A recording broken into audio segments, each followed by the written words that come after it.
Ito na po pala mga kaganapan ngayong pong araw mga ganggeng. Hindi ko na po pala pinakita sa inyo na nagagrass-cutter kami. Ito na nga lang po itong tapos na nalinis na namin mga kaganggeng. Ayan po.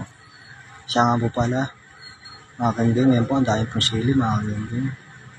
Siya nga po pala mga kaganggeng habang po kami nagagrass-cutter kanina. Ito po at ako'y may nakita kaninang pugad po ng ibon mga kaganggeng. Ayan po, tutukan ko po ng camera. Ayan po siya mga kaganggeng. Buti na lang po mga kaganggeng at matalas po ang aking mata. Dahil kung hindi ko po napansin mga kaganggeng, ayan po ay baka nag-grass cutter ko. Buti na nga lang po at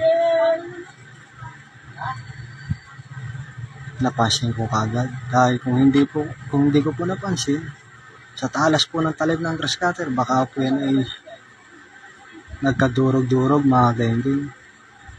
Baka po hindi na po mapisayang itlog ng ibon. Pero matalas po ang aking mata, kaya po ang napansin kagad mga kaganggeng.